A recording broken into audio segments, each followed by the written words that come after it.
It was 1972 when Ford unleashed the 3-litre Capri GXL. And as you can see, I've unearthed some old cine film which shows some rare footage of one of the most impressive and enjoyable cars I was lucky enough to have ever owned. And this GXL was an upgrade from the 3-litre GT and E versions, and in its day this high performance Capri was unrivaled. It was the fastest production car ever to have been marketed by Ford of Britain. On sale for just 2 years, 1972 to 1973, and costing just under £1,800, it was a rare, high performance, affordable gem.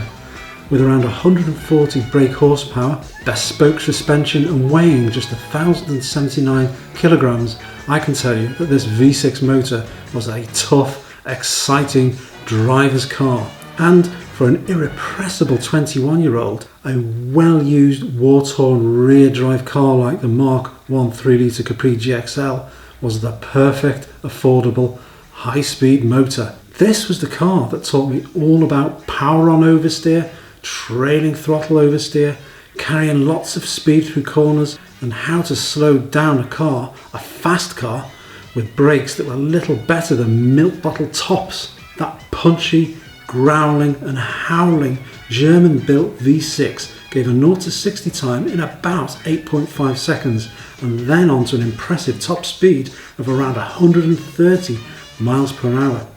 The GXL came with those all-important twin exhausts, stylish quad headlamps, a bonnet bulge, enlarged tail lights, new seats, and a power boosted German-built V6 engine.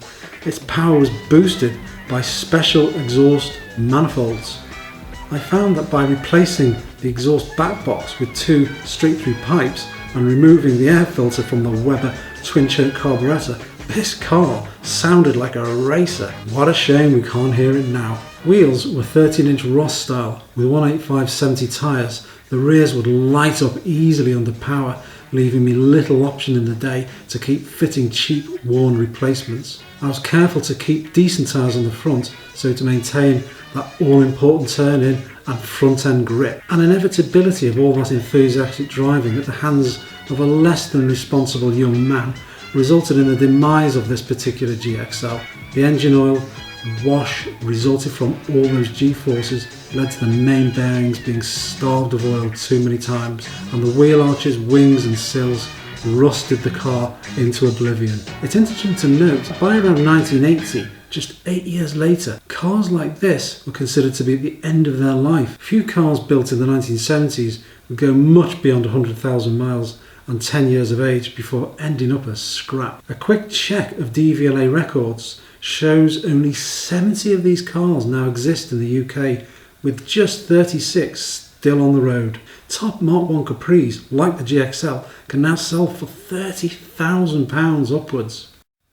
And would I like to take another drive in a Ford Capri 3-litre GXL? Well, if anybody were to offer, that would most definitely be a yes.